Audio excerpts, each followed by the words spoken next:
demi kelancaran proses belajar mengajar kita. Nah, apa yang perlu kita yakini, yang perlu kita sepakati yang pertama? Dari berpakaian. Pakaiannya bagaimana? Rapi. Biasanya kan ada ketentuan dari kesiswaan, hari Senin gitu. Nah, Senin pakai apa? Putih abu-abu. Berarti kita mengikuti aturan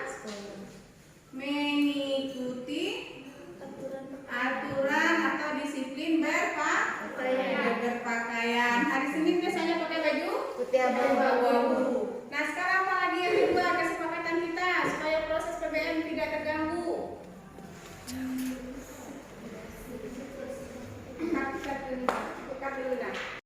Assalamualaikum warahmatullahi wabarakatuh.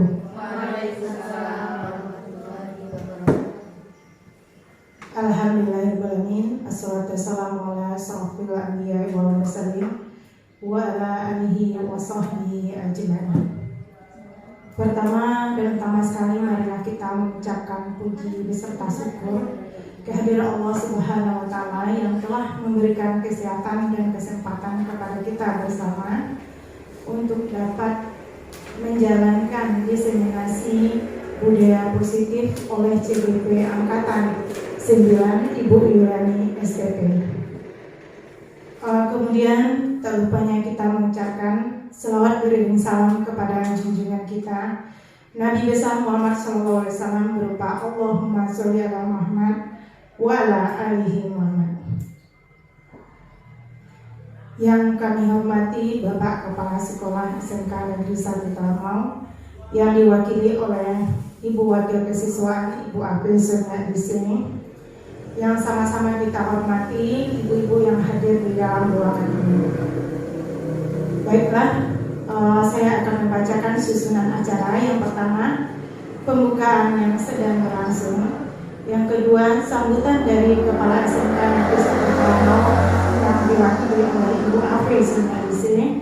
Kemudian yang ketiga, pemaparan materi budaya positif sekolah oleh Ibu Irani CGP Angkatan 9 Kabupaten Pasaman Barat.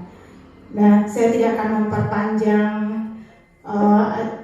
mukadimah. Sekarang kita lanjut ke acara yang kedua, yaitu sambutan dari Kepala SMK Negeri 1 Taramau yang diwakili oleh Ibu. Kepada Ibu dipersilakan. Assalamualaikum warahmatullahi wabarakatuh. Pertama dan terutama sekali, marilah kita ucapkan puji dan syukur kehadiran Allah Subhanahu wa Ta'ala yang telah memberikan kita kesempatan dan kesehatan untuk dapat berkumpul di ruangan yang berbahagia ini dalam acara diseminasi aksi nyata modul 1.4 budaya positif oleh rekan kita Ibu Yuliani. Salawat berangkai salam tidak lupa kita kirimkan kepada junjungan kita Nabi besar Muhammad Sallallahu Alaihi Wasallam dengan mengucapkan Allahumma sholli ala sayyidina Muhammad wa ala ali Muhammad. Yang sama-sama kita hormati Bapak Kepala Sekolah, Bapak Ibu Wakil dan rekan-rekan yang kami cintai. Sebelumnya kita yang sedang berjuang mengikuti seleksi CGP, marilah sejenak kita berdoa dan semoga kita semua yang sedang berjuang ini lulus nantinya untuk angkatan 10 dan angkatan 11. Amin. Kurikulum yang sedang kita laksanakan ini mungkin di SMK ini adalah tahun ketiga, yaitu kurikulum Merdeka Belajar. Nantinya akan lebih paham lagi kita jika kita mengikuti CGP yang sudah dilaksanakan oleh rekan kita ini Yuliani. Dalam modul PMM pun kita sudah mendengar apa itu kurikulum merdeka, bagaimana merdeka belajar, dan banyak lagi pemahaman-pemahaman diri yang sudah mengerjakan, yang belum, yang akan bisa kita kerjakan sendiri dan kita diskusikan nantinya. Di mana Merdeka Belajar itu kita tahu bahwa ada Bapak Ki Hajar Dewantara yang mengumpamakan sekolah sebagai sebuah ladang tempat persemaian bibit. Agar bibit bisa berkembang secara maksimal, maka petani dapat memperbaiki kondisi tanah.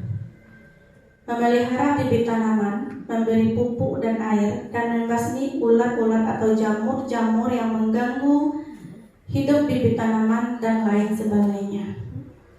Nah, dari uraian tadi kita dapat memahami bahwa sekolah diibaratkan sebagai tanah tempat bercocok tanam, sehingga guru harus mengusahakan sekolah jadi lingkungan yang menyenangkan, menjaga dan melindungi murid dari hal-hal yang tidak baik.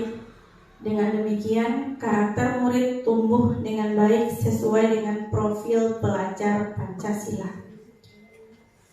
Selanjutnya, salah satu cara yang dilakukan guru dalam membantu siswa tumbuh maksimal mempunyai karakter profil pelajar Pancasila adalah dengan membangun budaya positif yang berpihak pada murid, membangun keyakinan atau visi sekolah yang menumbuhkan dan mengembangkan budaya positif.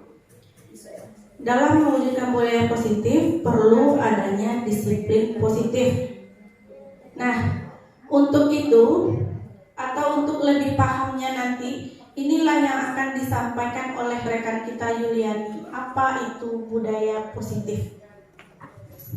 Harapannya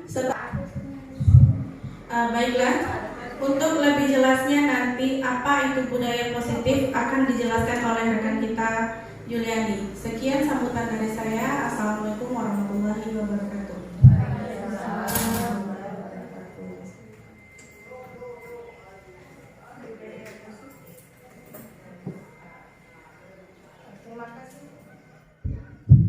Terima kasih kepada Ibu Afeisa LC yang telah memberikan kata sambutan kepada kita semua dan telah mendoakan kita calon CGP untuk lulus pada angkatan ke-11.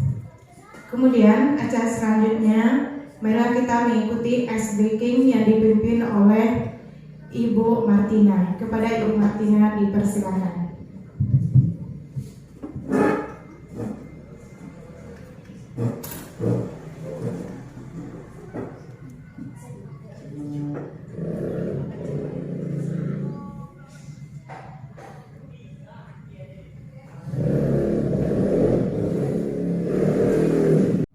Baiklah, untuk lebih jelasnya nanti apa itu budaya positif akan dijelaskan oleh rekan kita Yuliani. Sekian sambutan dari saya. Assalamualaikum warahmatullahi wabarakatuh.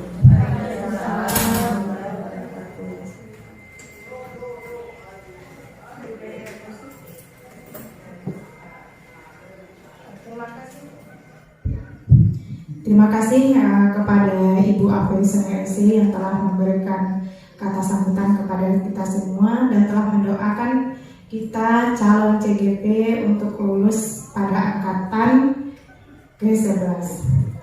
Kemudian acara selanjutnya, marilah kita mengikuti ice breaking yang dipimpin oleh Ibu Martina. Kepada Ibu Martina dipersilakan.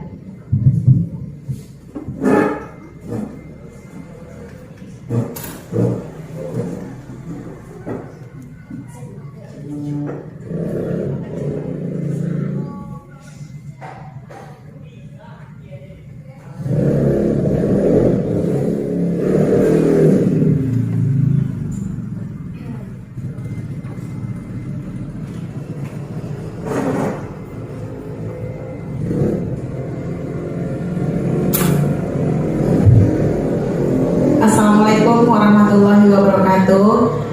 Kita akan melaksanakan ice breaking semuanya. Sehat Bapak Ibu? Alhamdulillah. Silakan kita berdiri semuanya supaya lebih semangat lagi.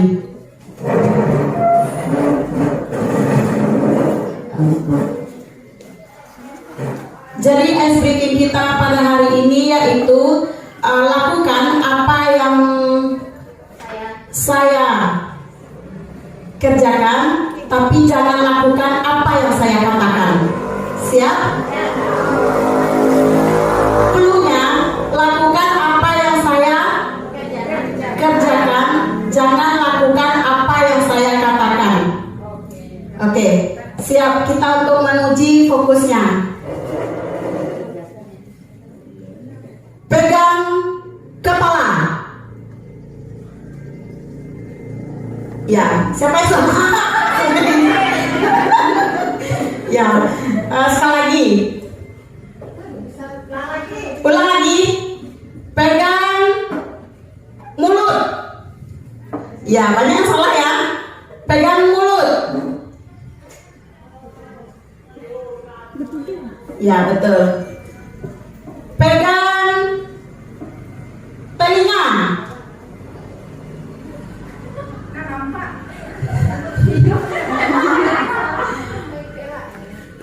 Pegang pipi.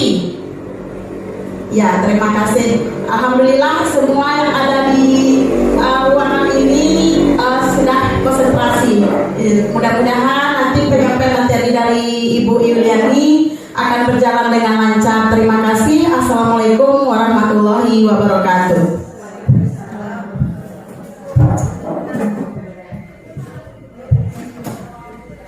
Bagaimana ibu-ibu, sudah semangat? Sudah konsentrasi?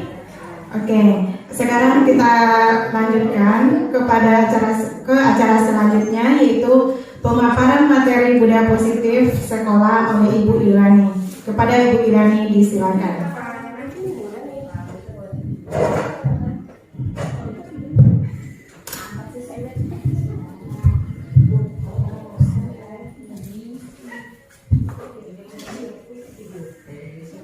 Oke, baiklah, terima kasih atas waktunya. Assalamualaikum warahmatullahi wabarakatuh.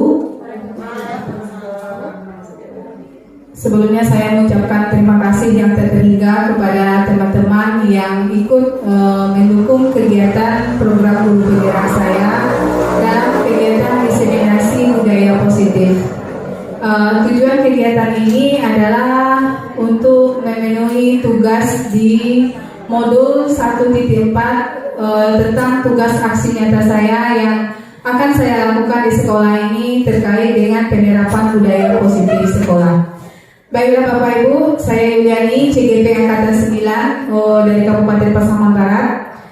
Ini pada kegiatan diseminasi ini akan memaparkan materi budaya positif sekolah. Mungkin untuk kegiatan budaya positif ini secara tidak langsung sudah pernah kita lakukan di sekolah kita ini, cuman untuk penerapannya itu tidak berjalan semaksimal mungkin. Nah, untuk setelah mempelajari modul 1.4, ini tugas saya sebagai guru penggerak harus menerapkannya dalam kegiatan aksi nyata. Nah, berdasarkan teori kontrol yang dipaparkan oleh Dr. William Glasser, di sini bahwasanya untuk ilusi guru itu biasanya tugasnya hanya mengontrol murid. Nah, itu sering kita lakukan. Kemudian ilusi bahwa semua penguatan positif, efektif dan bermanfaat. Kemudian ilusi kita dalam teori kontrol menurut William Glasser ini bahwa kritik dan membuat orang merasa bersalah dapat menguatkan karakternya. Jadi untuk teori kontrol ini diharapkan nanti dalam penerapan kurikulum merdeka, khususnya untuk perubahan paradigma belajar. Untuk teorinya, disiplin positif ini mengandung nilai-nilai kebaikan.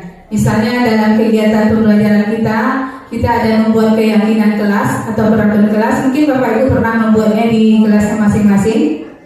Pernah ya Bapak Ibu membuat keyakinan kelas atau kesepakatan kelasnya. Misalnya tidak ada yang terlambat, kemudian tidak boleh mengganggu teman. Nah, itu mungkin sudah pernah kita terapkan. Nah, dalam penerapan itu ada nilai-nilai kebaikan yang kita harapkan dari perilaku murid untuk memunculkan budaya positif yang ada di sekolah. Nah, untuk teorinya, menurut Stephen Recovery, ini menyatakan bahwa bagaimana seseorang bisa berubah dari paradigma stimulus respon kepada pendekatan teori kontrol tadi. Nah, bila kita ingin membuat kemajuan perlahan-lahan, tentu kita memulainya dari diri kita sendiri. Nah, baru nanti kita imbaskan kepada teman-teman kita, rekan sejawat, ataupun juga kepada lingkungan belajar kita di sekolah ini. Namun bila kita masih ingin memperbaiki cara-cara utama kita, maka kita perlu merubah kerangka acuan kita. Kita ubahlah bagaimana kita melihat dunia, kemudian bagaimana kita berpikir tentang manusia. Ubahlah paradigma kita dulu. baru nanti kita bisa mengimbaskannya kepada teman-teman ataupun rekan sejawatnya.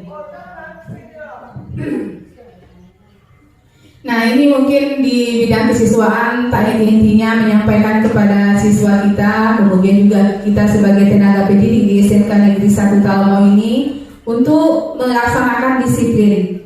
Nah, untuk makna kata disiplin di sini, seseorang yang memiliki disiplin diri berarti mereka bisa bertanggung jawab terhadap apa yang dilakukannya karena mereka berdasarkan tindakan mereka pada nilai-nilai kebajikan universal. Dalam hal ini Ki Hajar Dewantara, mungkin bagi ibu-ibu yang sudah mengikuti PMM di kurikulum mereka menurut filosofi Ki Hajar Dewantara, pertanggungjawaban atau Verantwoordigheid itulah selalu menjadi sisihannya atau hak dan kewajiban dari seseorang yang pegang kekuasaan atau pimpinan dalam umumnya. Adapun artinya tidak lain adalah orang tadi harus mempertanggungjawabkan dirinya serta tertibnya laku diri dari segala hak dan kewajiban. Ini merupakan filosofi Ki Hajar Dewantara yang juga sudah pernah kita ikuti materi ataupun modulnya di platform Merdeka Mengajar. Kemudian ada makna dari budaya positif ini adalah makna nilai kebajikan. Nilai kebajikan adalah sifat-sifat positif manusia yang merupakan tujuan mulia yang ingin dicapai oleh setiap individu. Nah, seperti yang dikemukakan oleh William Glasser tadi pada teori kontrolnya bahwa setiap perbuatan memiliki tujuan. Sedangkan Jane Gosen ini mengumpulkan bahwa dengan mengaitkan nilai kebajikan yang diyakini oleh seseorang, maka motivasi intrinsiknya akan terbangun sehingga menggerakkan motivasi dari dalam untuk mencapai tujuan mulia yang diinginkan. Nah, yang ketiga, selain dari makna disiplin, kemudian makna nilai-nilai kebajikan, yang ketiga adalah motivasi perilaku manusia. Untuk ini tujuannya adalah untuk menghindari ketidaknyamanan atau hukuman, kemudian untuk mendapatkan imbalan atau penghargaan dari orang lain, kemudian untuk menjadi orang yang mereka inginkan dan menghargai diri sendiri dengan nilai-nilai yang mereka percayai. Nah, dalam kegiatan ini ada contoh kasus, silakan Bapak Ibu baca yang ada di layar. Ini bisa Bapak Ibu baca.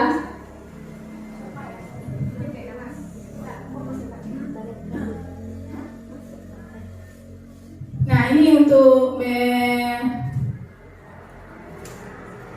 pertanyaan berikutnya, silakan Bapak Ibu baca di layar bahwasanya ini ada kasus Iva kurang menguasai pelajaran matematika, sehingga pada saat pembelajaran tersebut berlangsung, dia lebih banyak berdiam diri atau menggambar di buku pelajarannya.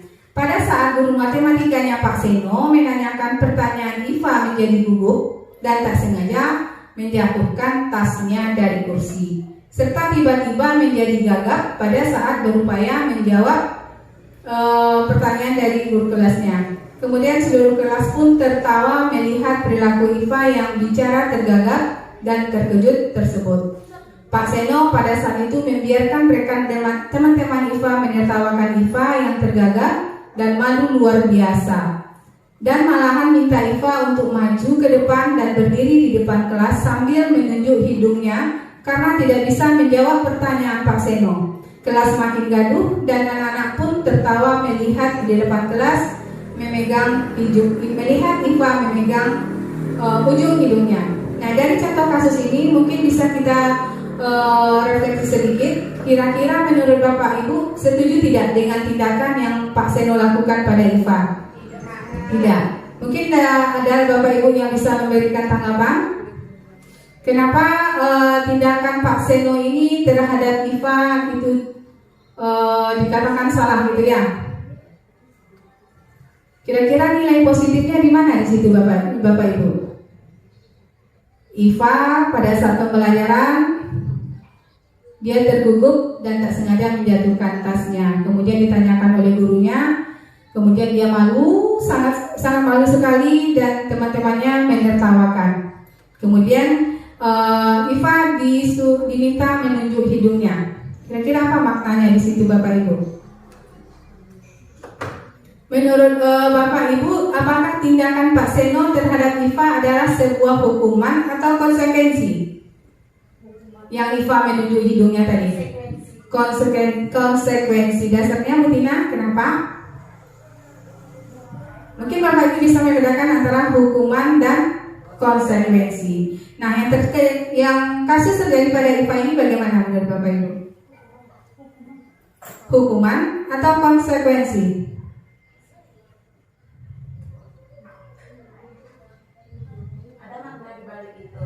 Apa? Silakan Bu Tina. Maknanya gimana Bu Tina?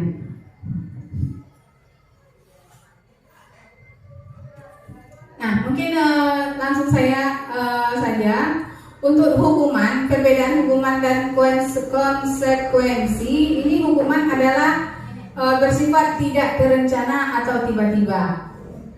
Anak atau murid tidak tahu apa yang akan terjadi dan tidak dilibatkan. Hukuman bersifat satu arah dari pihak guru yang memberikan, dan murid hanya menerima suatu hukuman tanpa melalui suatu kesepakatan atau pengarahan dari Pak Guru, baik sebelum atau sesudahnya.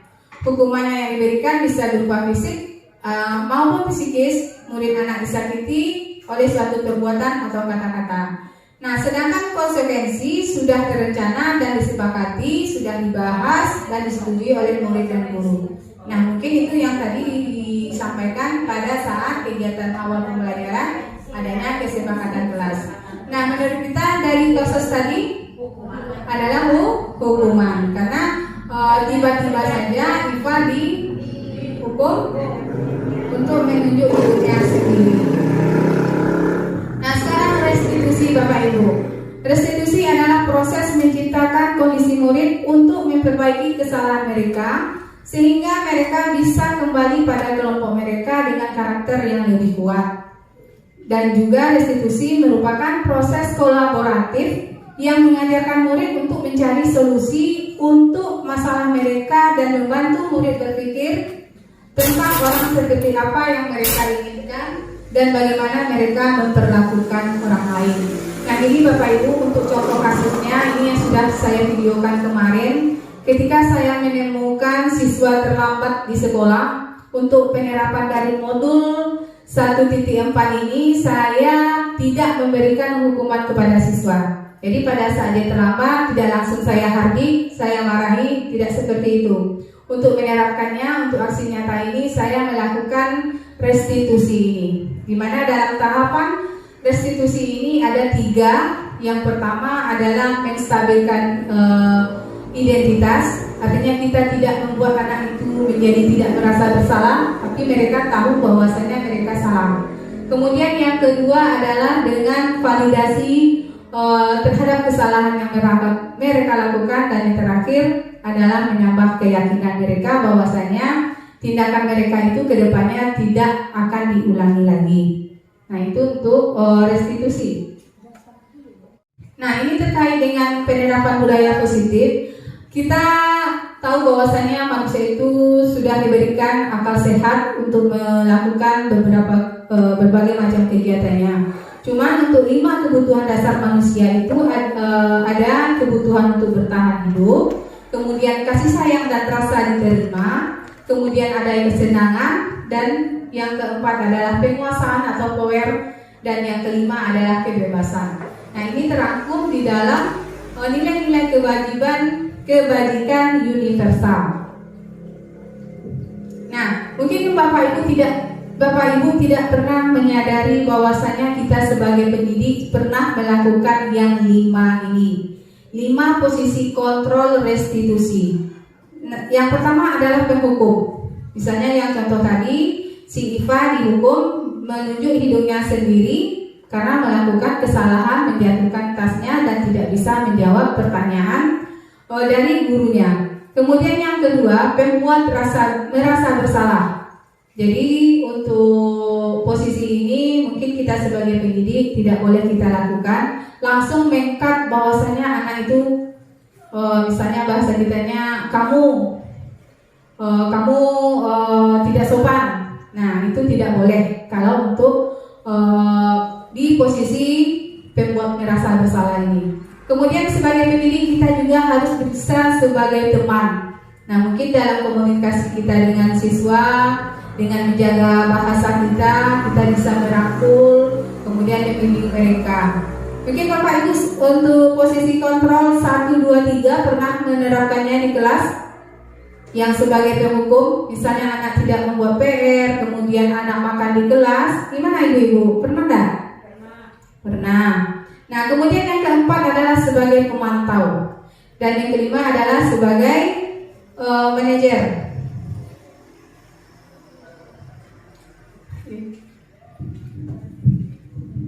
Yang terakhir adalah keyakinan kelas. Mengapa kita harus membuat keyakinan kelas? Mengapa tidak peraturan kelas saja? Nah, jadi itu perbedaannya ya antara keyakinan kelas dengan peraturan kelas. Nah, mengapa keyakinan kelas? Keyakinan kelas ini menekankan pada keyakinan seseorang akan lebih memotivasi seseorang dari dalam. Seseorang akan lebih tergerak dan bersemangat untuk menjalankan keyakinannya daripada hanya sekedar mengikuti serangkaian peraturan tertulis tanpa makna.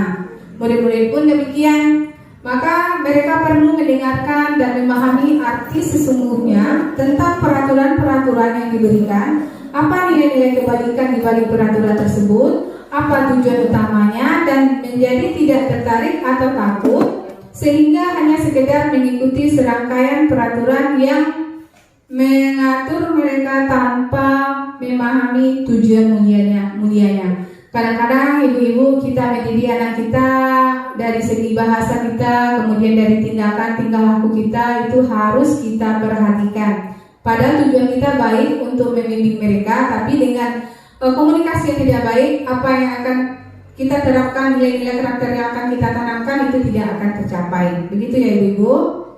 Nah, kemudian untuk keyakinan kelas ini selalu bersikap positif, senantiasa menjadi diri terbaik, kemudian percaya dan menghormati orang lain serta barang miliknya, berkomitmen terhadap setiap tugas dan senantiasa membantu. Nah, ini bisa Bapak Ibu jadikan acuan dalam membuat keyakinan kelas. Jadi ada sikap positifnya, kemudian senantiasa menjadi lebih baik. Nah, ini segitiga restitusi adalah suatu proses dialog yang dijalankan oleh guru orang tua agar dapat menghasilkan murid yang mandiri dan bertanggung jawab. Nah, ini langkah-langkah segitiga restitusi tadi.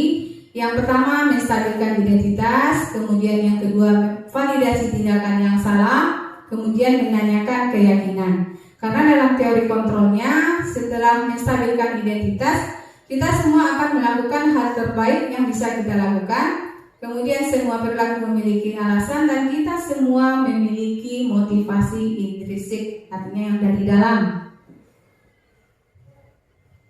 Nah, ini segitiga restitusi jika seandainya kita menemukan salah satu kasus yang tidak terlaksana atau yang misalnya yang ada dalam keyakinan kelas. Nah, misalnya ada kasus siswa terlambat atau siswa mengganggu temannya. Nah, itu bukan langsung kita marahi. Kalau untuk kurikulum merdeka itu tidak boleh Bapak Ibu. Langsung kita lakukan, terapkan segitiga restitusi ini dulu untuk mengatasi permasalahan siswa yang sudah melanggar keyakinan kelas yang sudah mereka sepakati. Baiklah Bapak Ibu, itu paparan dari saya terkait dengan modul 1.4 yang sudah saya pelajari. Semoga materi ini dapat sama-sama kita terapkan di sekolah untuk memajukan pembelajaran kita di kelas, sehingga nantinya dengan filosofi KHD itu akan dapat kita terapkan. Kemudian juga filosofi KHD dan penerapan dari budaya positif tadi. Jika seandainya ada pertanyaan, silakan Bapak Ibu acungkan jempol. Untuk selanjutnya saya serahkan kepada moderator. Terima kasih kita sampaikan kepada Ibu Yulani yang telah memaparkan materi budaya positif. Dapat kita ambil kesimpulan dari materi yang disampaikan. Yang pertama, dalam mengembangkan budaya positif itu berlandaskan pada teori-teori, ada teori kontrol, kemudian ada filosofi yang disampaikan oleh Ki Hajar Dewantara. Kemudian yang kedua, bagaimana caranya kita mengembangkan budaya positif, tentu dimulai dari diri kita sendiri. Kemudian baru kita mengimbaskan kepada siswa kita. Kemudian yang ketiga, ada makna atau nilai-nilai yang diambil dari budaya positif ini. Kemudian kita dapat mengetahui apa perbedaan antara hukuman dan konsekuensi yang disampaikan oleh Ibu tadi. Kemudian ada juga perbedaan antara keyakinan dan peraturan kelas yang selama ini sudah pernah kita lakukan. Kemudian ada lagi restitusi, bagaimana anak atau siswa kita memperbaiki kesalahan berdasarkan kesadaran dirinya sendiri. Kemudian kita lanjutkan, kalau seandainya untuk sesi berikutnya kita buka sesi tanya jawab. Kalau ada pertanyaan atau tanggapan serta saran dari Ibu, dipersilakan.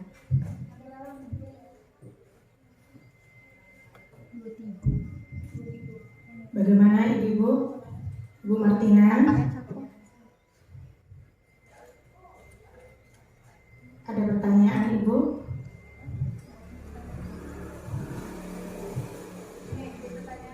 Ibu Nela?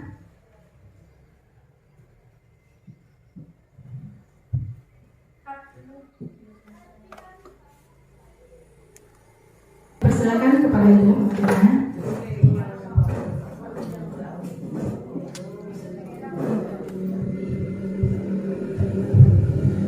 Baik, terima kasih atas kesempatan yang telah diberikan.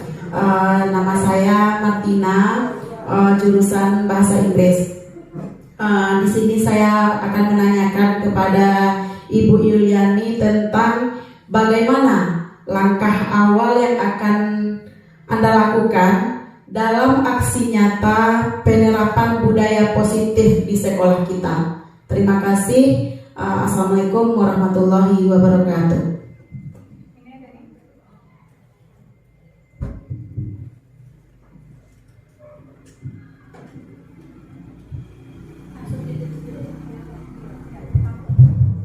Guru penggeraknya. Yang ditanyakan di sini seperti ini. Tadi di sekolah kita budaya positif ini memang ada selama ini. Dan kemudian untuk melaksanakan kembali, menerapkan kembali, tentu kita bersama-sama. Karena di sini dilibatkan semua, bukan hanya Ibu Yuliani aja yang sebagai CGP, juga termasuk ibu-ibu yang hadir di sini. Bagaimana untuk kedepannya? Tadi yang berhubungan dengan pertanyaan Ibu Martina juga, langkah awal dari Ibu Yuliani. Mungkin ini adalah salah satu langkah awalnya ya Bu Yuliani, dengan menerapkan atau mensosialisasikan tugas dari Bu Yuliani modul 1.4 tadi. Yang ditanyakan di sini, apakah kegiatan yang Ibu lakukan ini, misalnya di sekolah ini, bagaimana Ibu mengkondisikan, mensosialisasikan dengan yang pertama di sini tentu staf pimpinan. Apakah Ibu mendapat hambatan dan dorongan dari dukungan dari pihak sekolah ini? Itu yang saya tanyakan. Kemudian di sini kita bersama-sama, seandainya dukungan yang kita inginkan itu seperti apa? Itu aja. Dari pihak pimpinan sekolah, apakah di fasilitas atau gimana? Mungkin itu saya ucapkan terima kasih.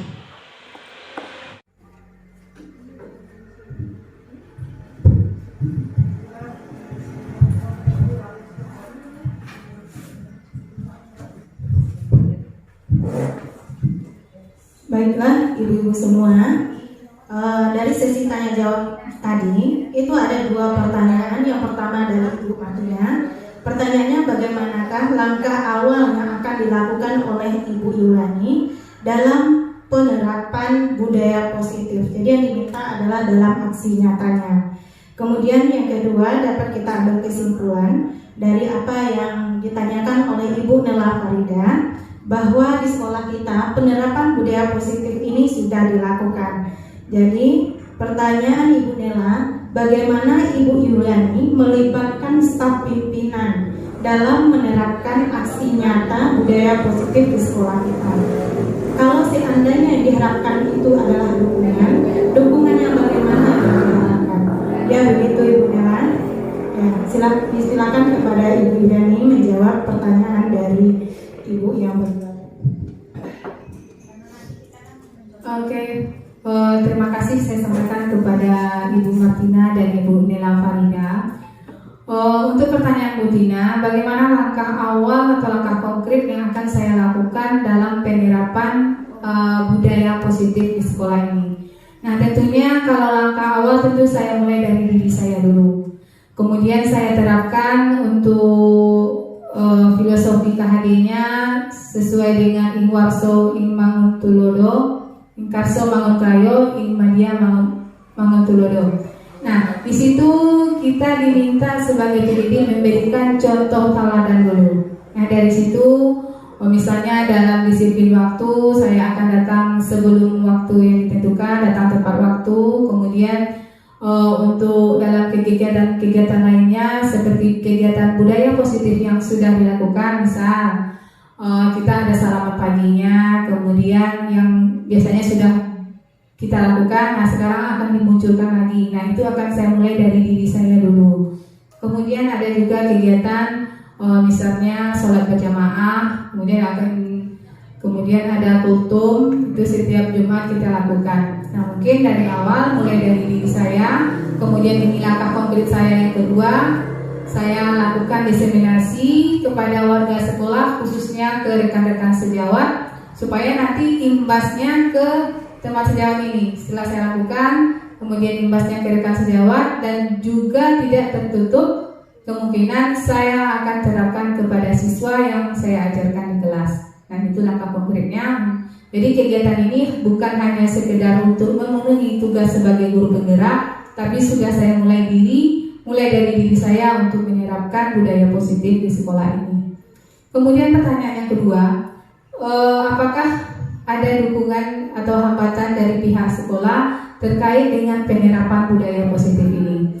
Ya, yang namanya kita dalam suatu unit organisasi tentu apa yang kita lakukan harus mendapat dukungan sekolah. Nah, mungkin kita berjalan dengan sendirinya tanpa adanya tanggapan dan dukungan. Kemudian dukungan yang saya harapkan sekali dari pihak sekolah tidak muluk-muluk, tidak hanya dari segi prasarana, kita ikuti, kita terapkan budaya positif yang sudah pernah ada di sekolah ini. Jadi nantinya kalau dari segi sarana mungkin itu tidak ada sama sekali kaitannya, cuman untuk dari kitanya, kita untuk kita. Jadi setelah kita berikan contoh teladan dulu kepada siswa dari guru-gurunya, tentu siswa akan mengikuti. Nah, kemudian yang dukungan dari untuk staf pimpinan itu tentu dimulai dari Bapak Kepala Sekolah. Kalau seandainya Bapak sekolahnya datang siang, tentu gurunya tidak akan mengajukan, tidak ada contoh teladannya. Mungkin itu yang dapat saya sampaikan terkait dengan dua pertanyaan dari teman kita tadi. Untuk selanjutnya saya serahkan kepada moderator.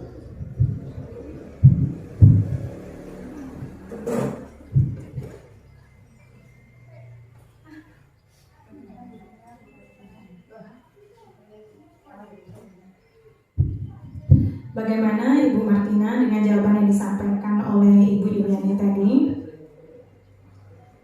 Ya, Bu Nela. Ya, jadi di sini dapat disimpulkan bahwa langkah awal dari yang dilakukan oleh Ibu Yuliani pertama dimulai dari langkah konkret, dimulai dari diri sendiri, kemudian memberikan contoh kepada orang lain ataupun kepada rekan guru ataupun siswa. Kemudian pertanyaan dari Bu Nela tadi juga dijawab oleh Ibu Yuliani bahwa di dalam aksi nyata ini tentu perlu dukungan dari staf pimpinan, terutama dari kepala sekolah.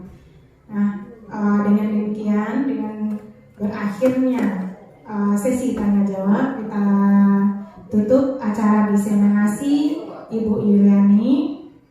Saya sebagai moderator, salah dan janggalnya saya mohon maaf sebesar-besarnya. Saya akhiri dengan wabillahi taufik wal hidayah. Wassalamualaikum